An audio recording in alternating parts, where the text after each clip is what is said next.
电霸老年机的喇叭装到苹果手机会成为这条街最靓的仔吗？究竟会不会呢？我们试一下吧。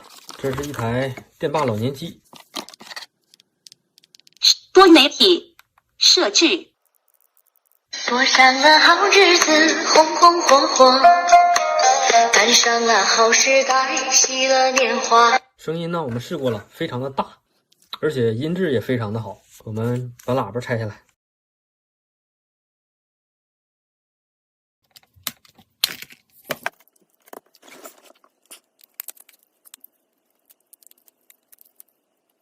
刚发现啊，这手机还有摄像头呢，上置的摄像头，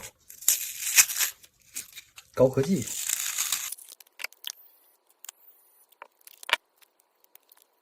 小音响已经取下来了，然后我们把触点焊下来。好，喇叭呢已经成功取下。接下来呢，我们把这台苹果6 SP 拆了。首先听听它的音质。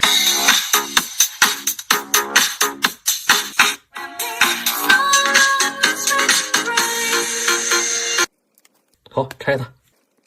尾部的2颗螺丝呢，我已经拿下了。还是先拆电池，把电池断开，断开尾叉的排线，拆掉所有音响的螺丝。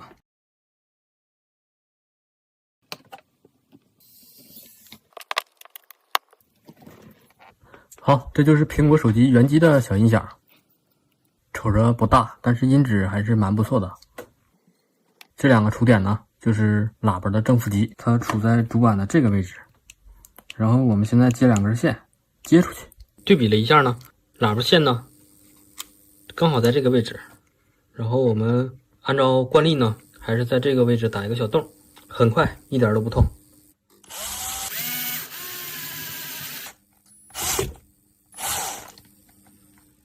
非常的温柔啊！我怕碰到电池，有没有人帮我吹一下？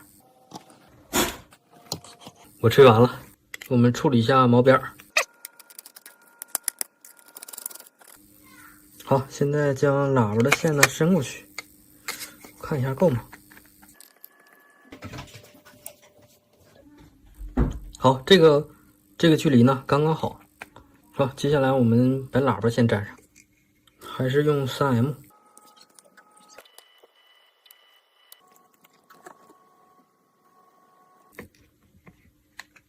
固定在这个位置应该刚好。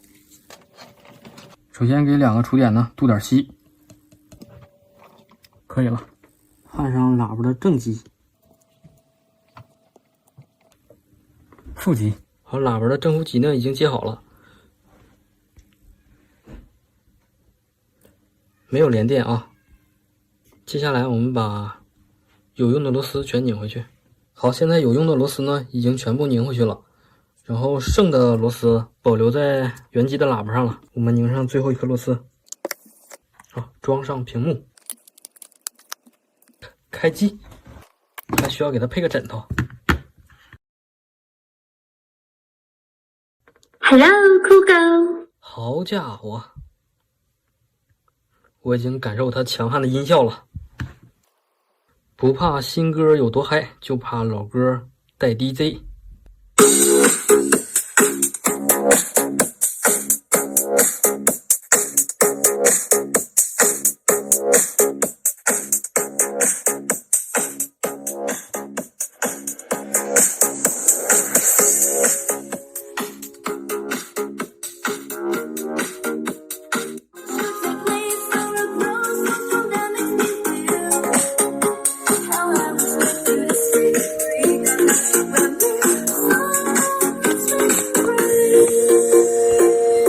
达到了老年机的音效，我非常的满意。现在这个手机呢还差4到5节18650电芯儿，现在电芯儿在路上，下期到了之后呢，我们把18650再改上，一定会成为这条街最靓的仔。好，本期视频就到这里，喜欢我的视频记得点赞关注，我们下期继续改它。